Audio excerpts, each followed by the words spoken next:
கோயிலுக்கு உள்ளே போயிட்டு கோயில் முன்னாடி போயிட்டு ஒரு கற்பூரம் வச்சுட்டு ஏந்திட்டு நடக்க ஆரம்பிச்சிடலாம். இப்போ கோயிலுக்கு முன்னாடி வந்துட்டோம், கற்பூரம் வாங்கிட்டோம்.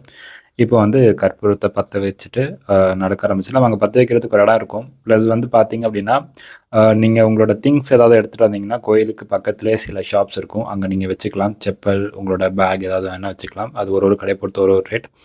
ஸோ இங்கே தான் வந்து எல்லாம் நம்ம ஃப்ரெண்ட்ஸ் எல்லாம் வந்து கற்பூரம் வச்சு ஏற்றிட்டுருக்காங்க. நான் ஏற்றிட்டேன். ஸோ இப்போது நம்ம ஃப்ரெண்ட்ஸ் எல்லாம் வச்சிட்ருக்காங்க. அண்ட் இங்கேருந்து தான் நம்ம வந்து கிரிவலம் ஸ்டார்ட் பண்ண போகிறோம். ஸோ இப்போது நடக்க ஸ்டார்ட் பண்ணியாச்சு.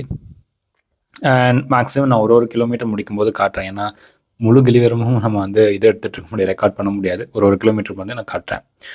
ஸோ பார்த்தீங்கன்னா தெரியும், இப்போ நாங்கள் நடக்க ஆரம்பிக்கும் போது கரெக்டாக 11 மணி. நான் டைமிங் வந்து நான் உங்களுக்கு ஸ்க்ரீனில் போடுறேன், ஒரு ஒரு கிலோமீட்டர் தாண்டும்போது என்னென்ன டைமிங்கில் நாங்கள் தாண்டுறோம் அப்படின்ட்டு.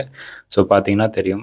ஸோ ஃபஸ்ட்டு கிலோமீட்டர் முடிக்க போகிறோம். அங்கே ஒரு போர்டு தெரியுது உங்களுக்கு, லெஃப்ட் சைடில் ஒரு போர்டு தெரியுது இல்லையா? ஸோ அங்கே வந்து போட்டிருப்பாங்க எவ்வளோ கிலோமீட்டர் முடிச்சிருக்கீங்க, நீங்கள் எங்கே இருக்கீங்க, கரெக்டாக எந்த லிங்கம் கிட்ட இருக்கீங்க அப்படின்ட்டு. மொத்தம் 9 லிங்கம் இருக்கும். ஒரு ஒரு ராசிக்கு ஒரு ஒரு லிங்கம் அப்படின்னு சொல்லுவாங்க.